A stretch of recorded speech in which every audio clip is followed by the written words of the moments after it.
Cop-Outs, welcome to Cop-Out to Anfield. In this video I want to talk about Arne Slot's press conference, just a review really.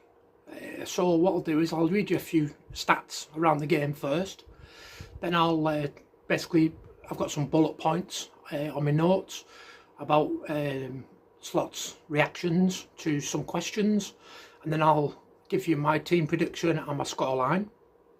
So the stats around the game are, they've kept the most clean sheets this season in the Premier League, which is really impressive. Chelsea and Liverpool have both got 100% away record, which again is really impressive.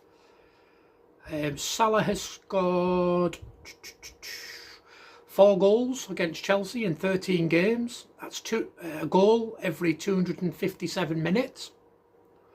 Jota's scored 13 goals in his last 16 games at Anfield. Gakpo has had 10 goal involvements in the last 11 games.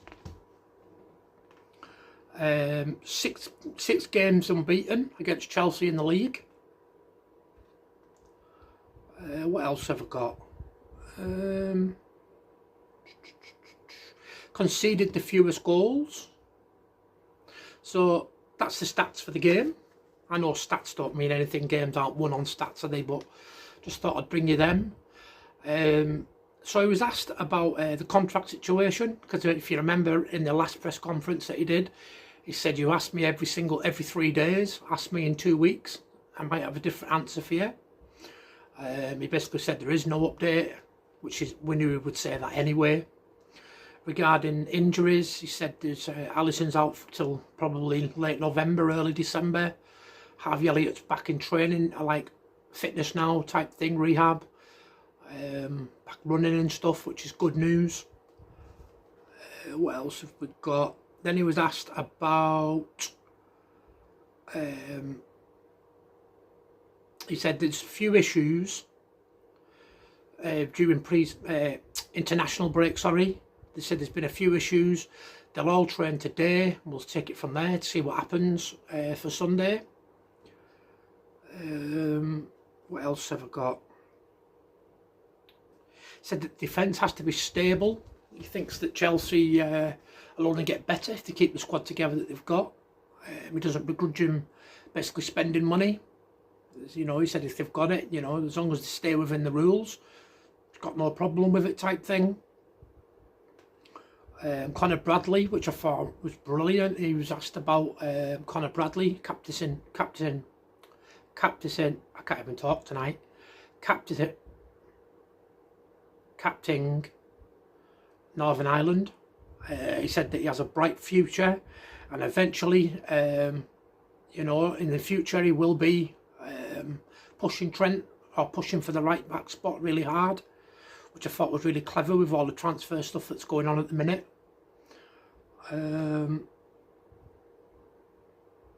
Yeah, that's all I've got from the notes really. A lot of the other stuff that was on there, he talks about in all other press conferences, like defending as a team, attacking as a team, blah blah blah blah. You know, just the normal spiel. So I don't think there'll be many changes. Obviously Kelleher comes in, don't he, for Alisson. I think the team will be Kelleher, Trent, Van Dijk and Konate, and then if Robertson's alright, because I believe he's got a knock as well, it'll be Robertson at left back. If not, it'll be Tsimikas. Midfield won't change in my opinion. So you'll have McAllister, Szoboszlai and Gravenberch, and then up front I think he'll go with Salah obviously, and I think he'll go with Diaz. The only one I wasn't sure about was Nunes and Jota. Now, for style of play, you would go for Jota, but he's off the ball running, and his work rate, his tackles, his aggression, it could be Nunes.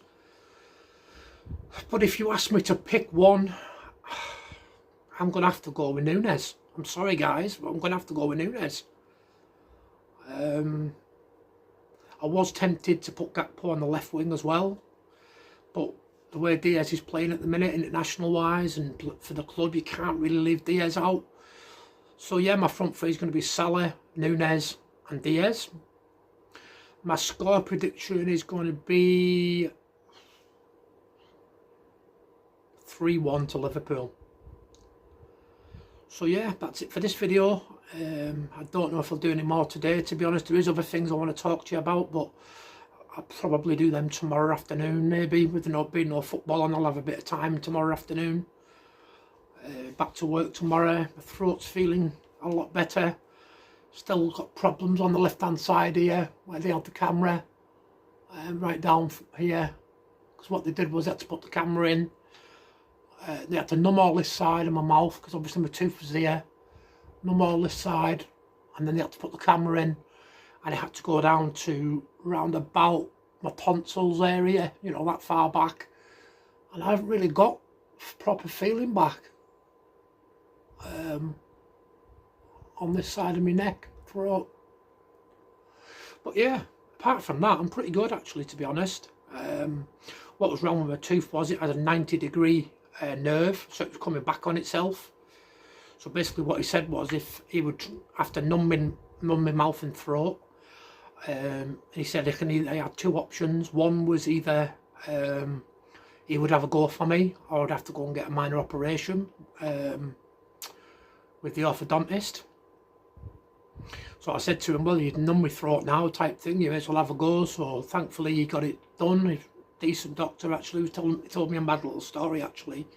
So when he was at uni, they used to, they don't do it anymore, thank God. He said that they used to have to inject each other with the anaesthetic, which I thought was weird. I said to him, that is mental, imagine that.